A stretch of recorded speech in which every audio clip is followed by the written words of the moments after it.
छत पर कपड़े सुखाते सुखाते शीतल के कानों में अपने ससुर जी की आवाज पड़ी।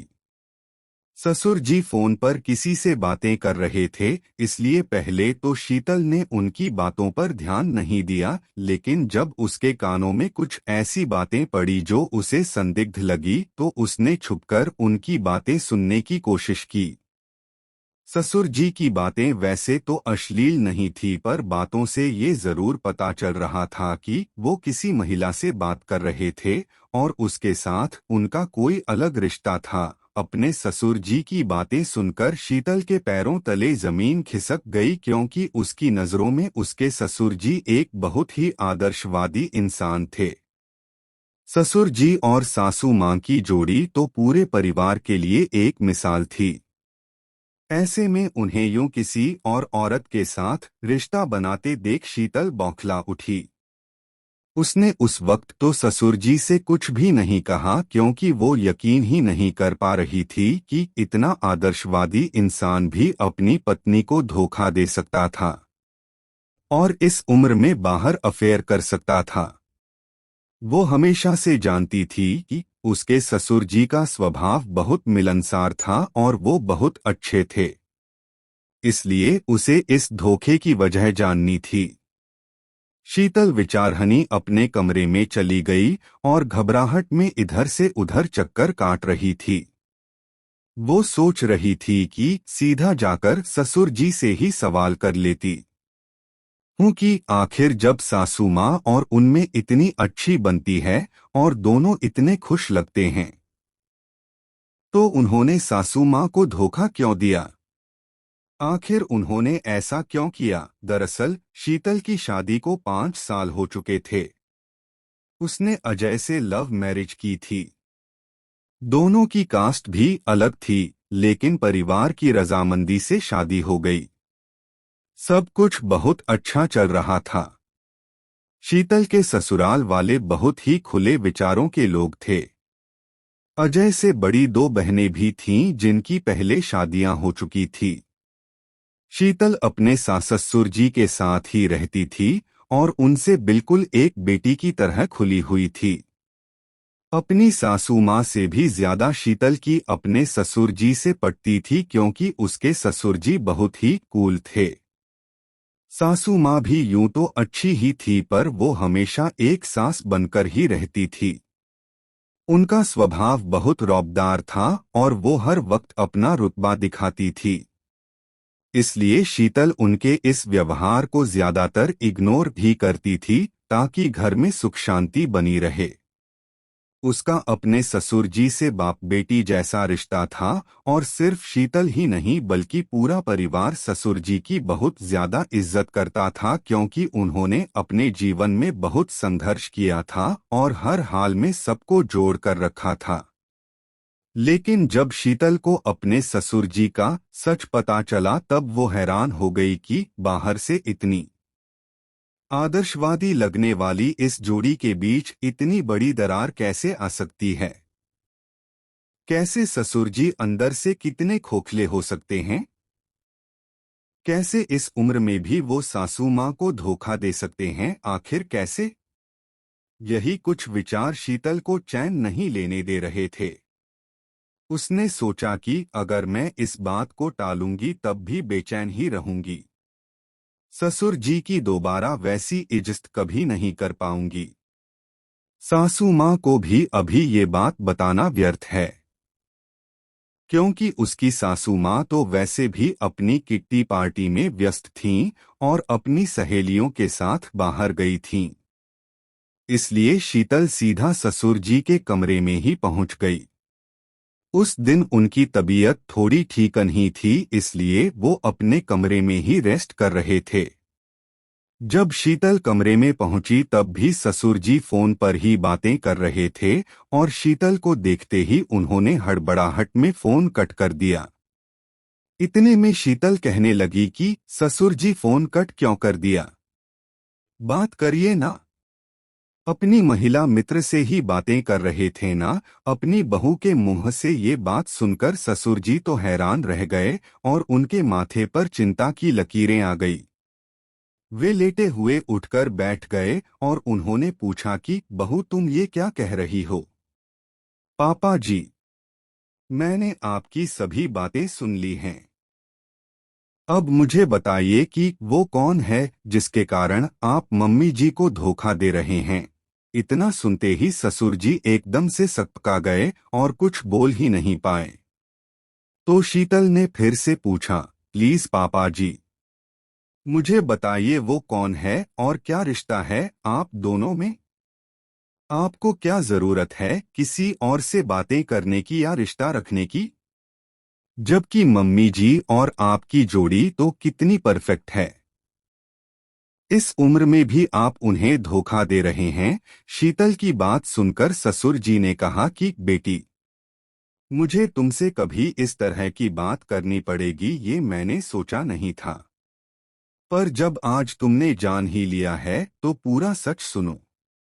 आज एक बाप अपना दर्द अपनी बेटी को सुना रहा है। तुम भी सिर्फ एक बेटी के नजरिए से ही सोचना। और इतना कहकर ससुर जी ने शीतल को अपनी व्यथा सुनाना शुरू किया। वे बोले कि जब मेरी शादी हुई थी तब हमारे पास इतना पैसा नहीं था। यहाँ तक कि खुद का घर भी नहीं था। किराए के मकान में रहने से लेकर यहाँ इस बंगले में आने तक का सफर मैंने बहुत मेहनत और संघर्ष से तय किया है। हाँ, उस सफर में तुम्हारी सासू माँ भी मेरे साथ थी। वो अच्छी भी है, लेकिन उसमें हमेशा से एक कमी रही है। उसने कभी मुझे समझने की कोशिश नहीं की। मेरे मन को जानने का या मेरे विचारों को बैठकर सुनने का उसके पास कभी वक्त ही नहीं था। शुरू शुरू में मैं उसे बहुत समझता था कि पति पत्नी एक दूसरे के बहुत अच्छे दोस्त भी हो सकते हैं, अपना दर्द बांट सकते हैं, बैठकर एक दूसरे से बातें कर सकते हैं। लेकिन उसने हमेशा मेरे मन को अनदेखा किया और मेरी बातों पर कभी गौर नहीं किया।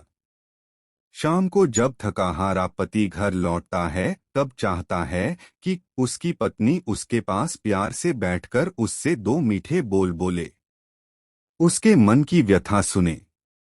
लेकिन मेरी पत्नी ने ऐसा कभी नहीं किया। उसे तो बस बात बात में अपना रौब दिखाना होता था। परिवार वालों के सामने पति को नीचा दिखाना होता था। ऐसे वो मेरी बेइज्जती नहीं करती, लेकिन मुझे कुछ खास इज्जत भी नहीं देती। उसने हमेशा से ऐसा ही जताया है जैसे वो सब कुछ है और मैं कुछ भी नहीं। न जाने ये उसका कैसा स्वभाव है। मैंने उसे बहुत बार प्यार से भी समझाया कि इस तरह मत करो, लोग बाद में तुम्हारी ही हंसी उड़ाते हैं। पर वो नहीं समझी। उसे हर वक्त रौब झाड़ना ही सही लगता था। इसलिए धीरे धीरे मैंने बोलना ही छोड़ दिया।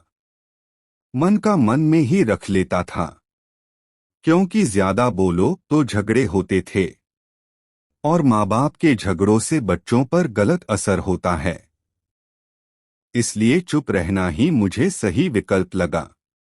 मैंने पूरा जीवन सिर्फ पैसे कमाने पर ध्यान दिया और सफल भी हुआ। लेकिन जैसे जैसे पैसा आया मैडम के शौक भी बड़े होते गए। मैडम ने किट्टी ज्वाइन कर ली, नई नई सहेलियां बना ली।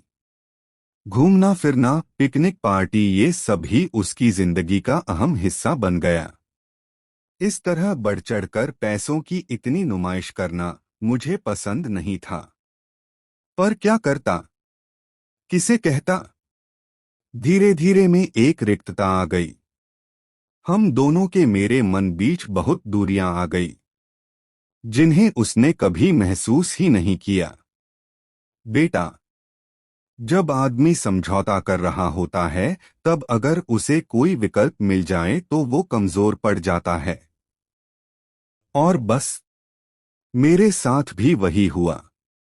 समझौते का जीवन जी रहा था, लेकिन मेरी इस महिला मित्र के रूप में मुझे एक विकल्प मिल गया जहां मैं अपना सुख रुख बांट सकता था। उसके साथ भी वही हुआ जो मेरे साथ हुआ। वो भी अपने पति द्वारा अनदेखी की गई। बस मेरी ही तरह अपने सारे फर्ज अदा कर रही थी। मेरा उससे कोई नाजायज या गलत संबंध नहीं है। जैसे तुम सभी के दोस्त होते हैं, बस वैसे ही वो भी मेरी एक ऐसी दोस्त है जिसके साथ में अपने मन की हर बात कह सकता हूँ। हमारा बस मन का रिश्ता है, बहुत ही पवित्र। हम दोनों एक दूसरे से मन की बातें कर लेते हैं और मन हल्का कर लेते हैं। हम किसी का कोई नुकसान नहीं कर रहे, ना ही किसी के साथ कोई अन्याय कर रहे हैं। मुझे उससे बात करके सुकून मिलता है। जो बातें तुम्हारी सास ने कभी समझी ही नहीं, वो उसने समझी। बस यही मेरी गलती है। अब तुम चाहे जो सजा दे सकती हो। अपने ससुर जी की पूरी जीवन गाथा सुनने के बाद शीतल तो कुछ बोल पाने की स्थिति में ही नहीं थी।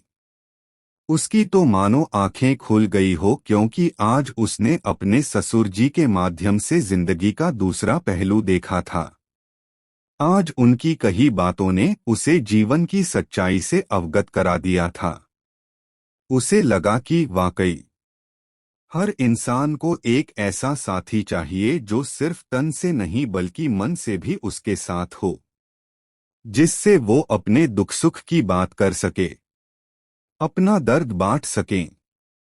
यदि हर पति पत्नी एक दूसरे का दर्द समझ लें तो शायद समाज में ऐसा कुछ हो ही नहीं। ससुर जी का दर्द सुनने के बाद शीतल को वे कुछ हद तक सही लगे, और आज उसने मन ही मन एक और चीज सीखी थी कि वो हमेशा अपने पति की अच्छी दोस्त बनकर रहेगी, ताकि उसे बाहर किसी और के कंधे की जरूरत ना पड़े। इधर ससुर जी इस इंतजार में थे कि न जाने शीतल क्या कहेगी, पर शीतल को दिल से तो ससुर जी की बात सही लगी, लेकिन उसे उसकी सासू माँ की भी चिंता थी कि यदि उन्हें इस दोस्ती का पता चला तो उनका क्या हाल होगा। वो नहीं समझ पाएंगी और टूट जाएगी। इसलिए उसने अपने ससुर जी को कड़े स्वर में कहा कि पापा, आप बहुत समझदार हैं। मैं आपसे ज्यादा कुछ नहीं कहूंगी, बस इतना ही कि अब बस रुक भी जाइए। माना आपका रिश्ता पवित्र है, पर यदि किसी को पता चला तो कोई इसे पवित्र नहीं समझेगा। आपका दर्द किसी को नहीं दिखेगा, नजर आएगी तो सिर्फ आपकी गलती। इसलिए बस अब इस दोस्ती को यहीं रोक दें। और इतना कहकर शीतल कमरे से बाहर चली गई। तो दोस्तों, यह कहानी आपको कैसी लगी? अच्छी लगी तो हमारे चैनल को जल्दी से सब्सक्राइब कर लीजिए तथा कहानी को लाइक करें। मिलते हैं ऐसी ही कहानियों में अगली बार, तब तक के लिए धन्यवाद।